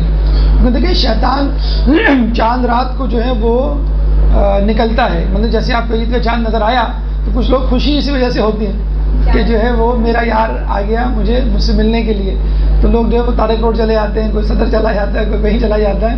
تو بس اس سے آپ کو بچنا ہے. یہ بہترین طریقہ ہے اعمال کرنے کا چاند رات. جب آپ اعمال میں مصروف ہوں گے تو انشاءاللہ جو تقویٰ ہے ماہ رمضان کا وہ آپ کا بچا رہے گا. اور کوشش کریں کہ جو ماہ رمضان کا تقویٰ ہے وہ عید اور عید کے بعد بھی باقی رہے. تو ہم جو مستحب روزوں کی بار بار آپ کو تاکید کرتے ہیں وہ اس لیے کرتے ہیں کہ ماہ رمضان کا تقویٰ جو ہے وہ آپ ماہ رمضان کے بعد نہ کھو دیں. باقاعدہ حدیث میں آیا ہے، نہج الفصاحہ کی حدیث ہے کہ لوگوں پہ ایک ایسا وقت آئے گا کہ لوگ فقط ماہ رمضان میں عبادت کریں گے. تو آپ دیکھ لیجئے کہ بعض اوقات جو ہے وہ ماہ رمضان میں لوگ اتنی عبادت کرتے ہیں کہ آدمی کو حیرت ہوتی ہے. اور پھر وہی عبادت اگر آپ ٹی وی ہی کی مثال لے لیں تو یہ بہترین مثال ہے کہ ٹی وی اینکر سیلیبریٹیز اور فلمی اداکار، صداکار، گلوکار جو ہیں وہ احادیث اور روایات اور آیات سنا رہے ہوتے ہیں، اور ماہ رمضان کے بعد وہ غائب ہو جاتا ہے. تو یہی حال کچھ لوگوں کا بھی ہوتا ہے، مسلمانوں کا، مومنوں کا، کہ ماہ رمضان میں وہ عبادت گزار بنتے ہیں، روزے دار بن جاتے ہیں، ماہ رمضان کے بعد بالکل جسے کہتے ہیں کہ وہ پہچان میں نہیں آتے. تو ماہ رمضان ایک ٹریننگ، ایک تمرین ہے، ایک مشق ہے. اس مشق کو مینٹین رکھنا ہے. کس طرح مینٹین رکھنا ہے؟ گاہے بگاہے روزے رکھ کر. جو مستحب روزے ہوتے ہیں جیسے پیر کا روزہ ہوتا ہے، جمعے کا روزہ ہے، یا 10 تاریخ سے پہلے کا روزہ ہے، یا جو اہم ترین روزے آتے ہیں 17 ربیع الاول ہے، 25 ذوالقعدہ ہے، اور 18 ذی الحج ہے، 27 رجب ہے، اور دیگر جو روزے آتے ہیں، ماہ شعبان کے روزے، ماہ رجب کے روزے. کوشش کریں ان روزوں کو آپ کسی طرح رکھیں تاکہ ماہ رمضان کا تقویٰ پورے سال جو ہے وہ مینٹین کریں. ہمارے شوال میں 6 روزے رکھے جاتے ہیں. ہمارے اتنی زیادہ مستند روایت نہیں اہل سنت میں ہے، لیکن آپ ویسے جو مستحب ہوتے ہیں جیسے پیر کا روزہ ہوتا ہے تو وہ ہاں ان کیا ہے، ہمارے یہاں اتنی زیادہ اس کی وہ نہیں ہے روایت تاکہ. سر 2 سوال ہیں. ایک سوال یہ کہ بچوں کے ساتھ کیسے صبر کا مطلب ہے، بالکل پیک پہ پہنچ جاتی ہے واقعہ بھی ہے. اور دوسری بات ہے گھر کے دوسرے افراد میں اگر ہم غصہ نہیں کریں تو دوسرے افراد میں وہ غصہ کر رہے ہوتے ہیں، پھر چڑھا رہے ہوتے ہیں، تو اس چیز کو کیا دیکھیے. بھائی دیکھیے روزہ اور بچوں کے حوالے سے جو بالغ بچے ہیں ان پہ تو فرض ہے. جو نابالغ بچے ہیں لیکن وہ بھی رکھ رہے ہوتے ہیں شوق میں. ہمارے مدرسے میں ایک بچہ ہے، اس نے پورے رجب اور شعبان روزے رکھے. رجب اور شعبان، رمضان تو خیر انشاءاللہ رکھے گا وہ. جب ہم نے انویسٹیگیشن کی تو پتہ چلا کہ ان کی امی نے بھی رجب اور شعبان میں رکھے. مزید انویسٹیگیشن کی تو اتنی حیرت ہوئی کہ ان کے والد صائم الدہر ہیں، پورے سال روزہ رکھتے ہیں. اور مولانا نہیں ہے کہ بالکل فارغ کہ وہ رکھ رہے ہیں، جاب کرتے ہیں باقاعدہ، MBA مینجمنٹ، ایک اچھی جاب ہے ان کی، کمپنی میں اچھی پوسٹ ہے، آفس بھی جاتے ہیں روزانہ، پورے سال روزہ رکھتے ہیں. تو دیکھیں اس معاشرے میں اس جگہ ایسے لوگ موجود ہیں صائم الدہر. تو رجب شعبان کے رکھنے والے بھی موجود ہیں، اور بچہ وہ ہے بڑی مشکل سے اس نے ایک روزہ جو ہے وہ توڑا تھا. وہ ہمارے ہی کہنے پہ ہم نے جو اس کو کھلوایا تھا، مطلب وہی روزہ اس کا جو ہے وہ روزہ کھلا، لیکن اس کے بعد اس نے رجب شعبان پورے ماہ ماشاءاللہ روزے رکھے. تو یہی ہم کہہ رہے ہیں کہ اچھا بچوں کے حوالے سے یاد رکھیں، دیکھیں آپ جب خود عادت ڈالیں گے نا اپنی عادت، تو بچے کاپی کرتے ہیں. اور میں نے یہ دیکھا ہے کہ بچوں کو نماز سے زیادہ روزہ رکھنے کا شوق ہوتا ہے. نماز کے لیے کہنا پڑتا ہے نماز پڑھو نماز پڑھو، لیکن روزے کے لیے وہ شوق سے اٹھ جائیں گے اس میں سحری میں. تو اچھی بات ہے ان کو رکھوائیں. اچھا فرض کر لیں آپ رکھوانا چاہتے ہیں اور بچے روزہ نہیں رکھنا چاہتے، تو آپ ان کو یہ کہیں یا ان کو تکلیف ہوتی ہے، بڑی پرابلم ہوتی ہے، شوق میں تو رکھ لیتے ہیں، تو آپ ان کو یہ کہیں بیٹا جب تک تم روزہ رکھ سکتے ہو روزہ رکھو، اس کے بعد کھول دو. چھٹے امام کے پاس ایک شخص آیا کہنے لگا کہ میں اپنے بچے کو روزہ رکھوانا تھا چاہتا ہوں تو کیا کروں. تو ہم نے یہی کہا کہ تم اس کو روزہ رکھواؤ شروع میں اور پھر اس کا دورانیہ بڑھاتے رہو، یعنی 11 بجے تک روزہ رکھا، پھر 12 بجے تک، پھر ظہر تک، اور پھر جو ہے وہ مغرب تک. اس میں کوئی خبر نہیں، وہ مستحب روزہ ہے، اس کے لیے کوئی واجب بھی روزہ نہیں ہے. اگر وہ توڑ بھی دے گا تو اس کو توڑنا نہیں کہیں گے، خود آپ کے لیے روزہ ہے مستحب روزہ. این مغرب سے 5 منٹ پہلے آپ نیت کر سکتے ہیں. اگر آپ نے کچھ کھایا پیا نہیں ہے، روزے کی شرائط کے مطابق دن گزارا ہے، تو آپ نیت کر لیں 5 منٹ پہلے آپ کا روزہ ہو گیا. تو بچہ بھی یا خود آپ بھی مستحب روزہ رکھتی ہیں اور روزہ نہیں رکھا جاتا، تکلیف ہوتی ہے، تو آپ ٹھیک ہے روزہ کھول دو، اس میں کوئی خبر نہیں. تو بچے کو بھی یہ کہیں، لیکن آپ دیکھیے گا ایک آدھ دن تو شاید وہ کھول لے، لیکن پھر وہ انکار کر دے گا کہ نہیں مجھے روزہ نہیں کھولنا، مجھے روزہ پورا کرنا.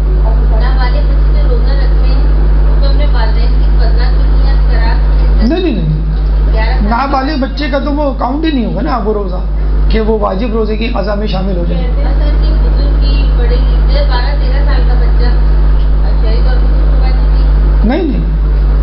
نہیں بالغ ہونے کے بعد.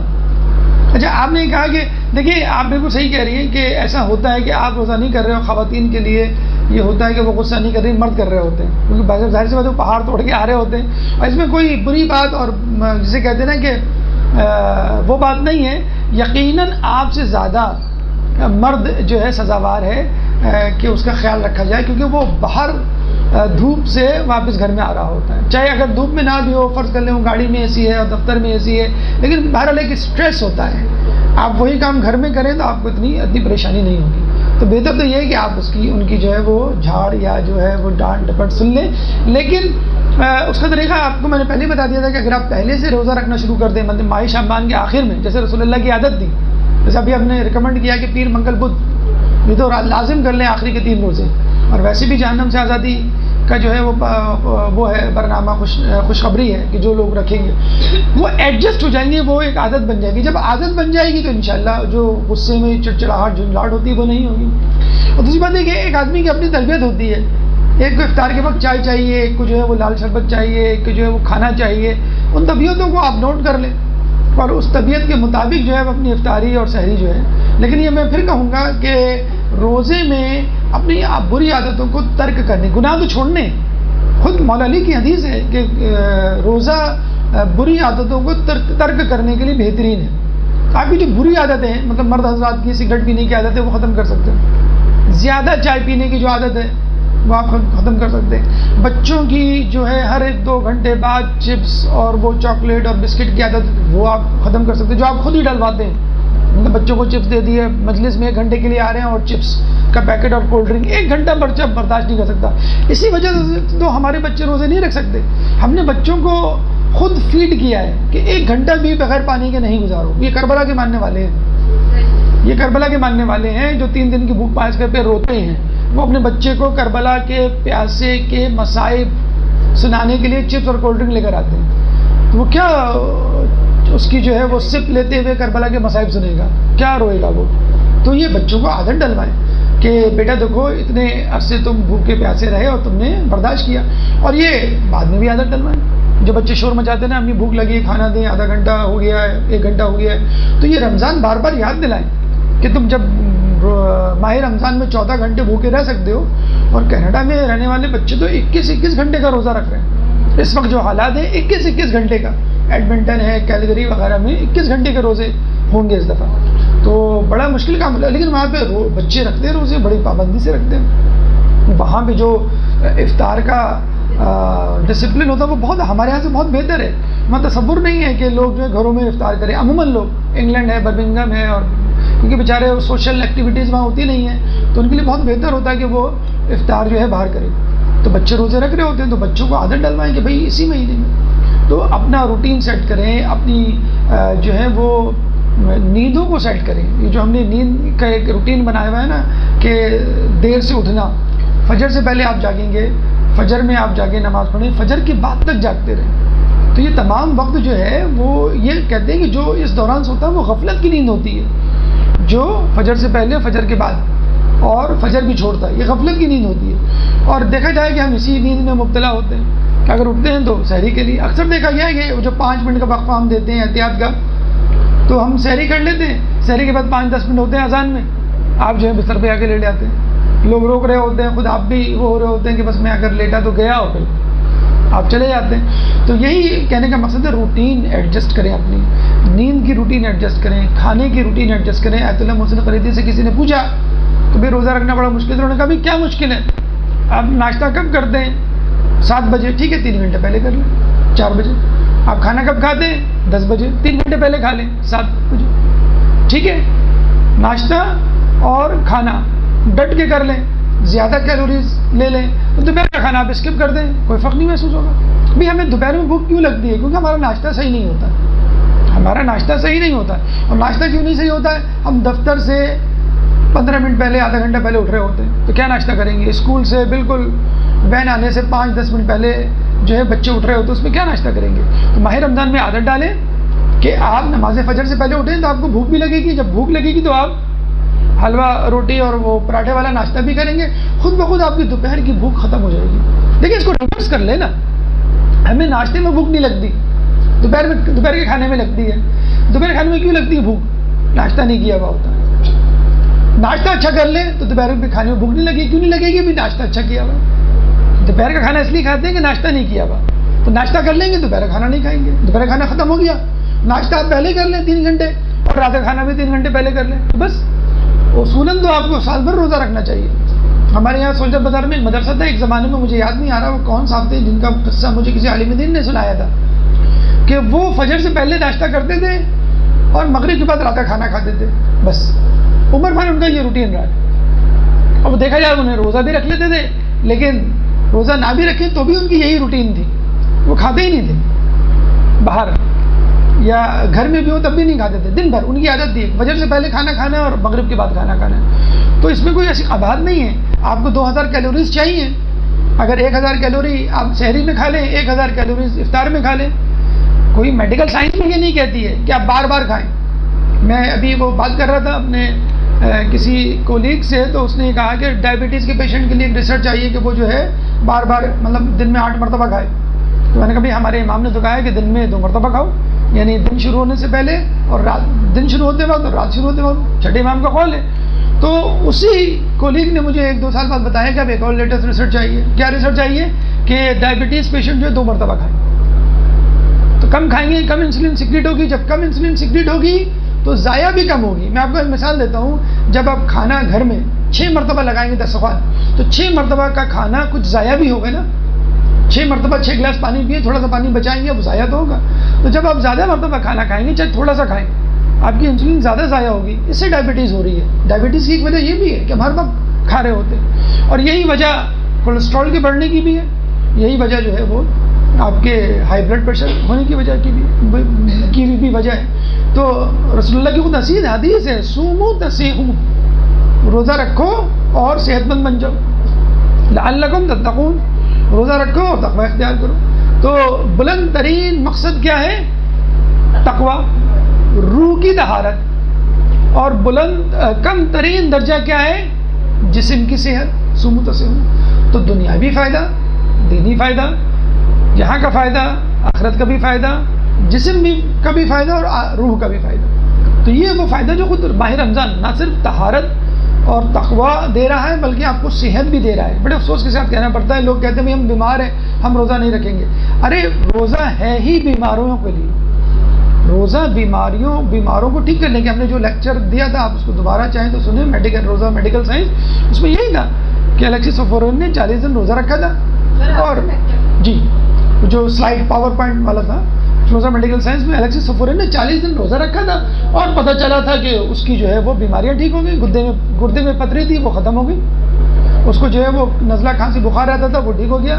اس کو گلے میں خراش تھی وہ ٹھیک ہو گئی.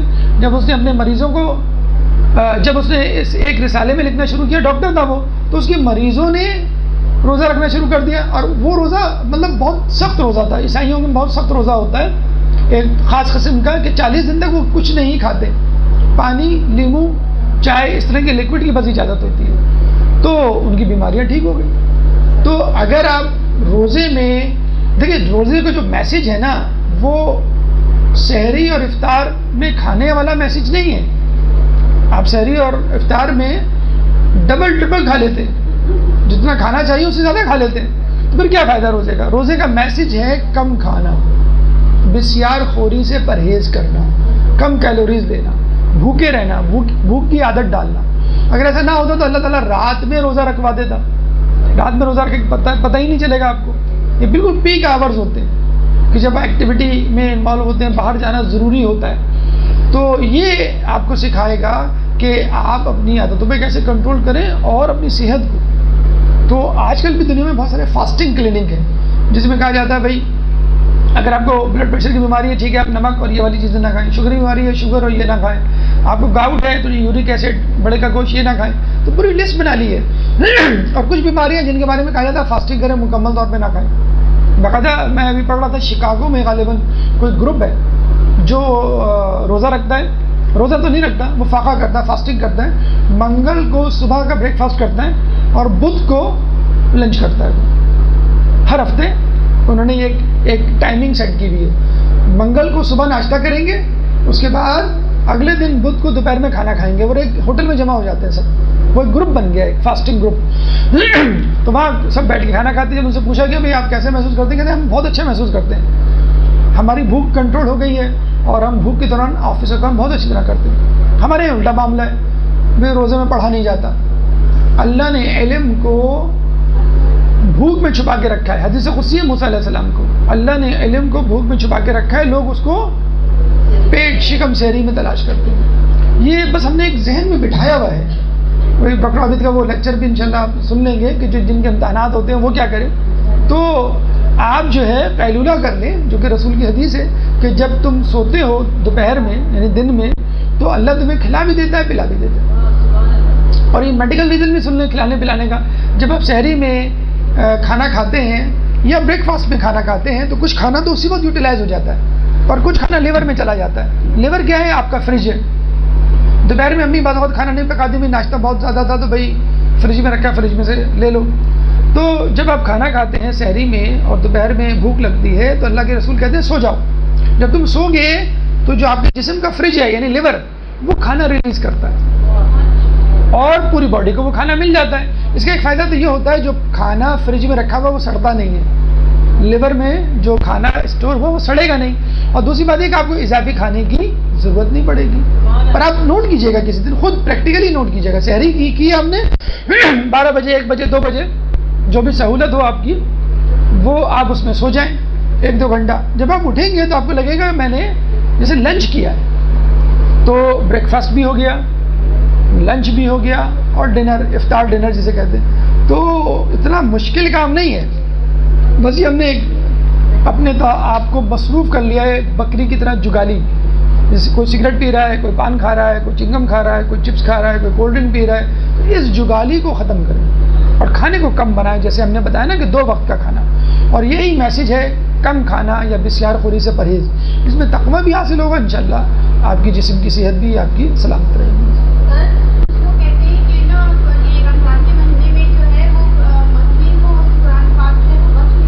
کیوں نہیں پڑھ سکتے؟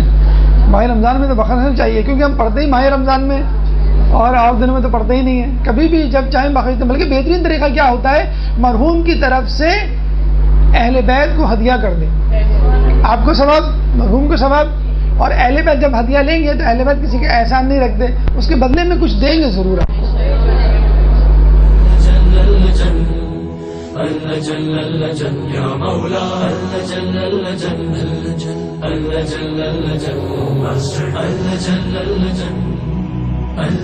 يا صاحب السماء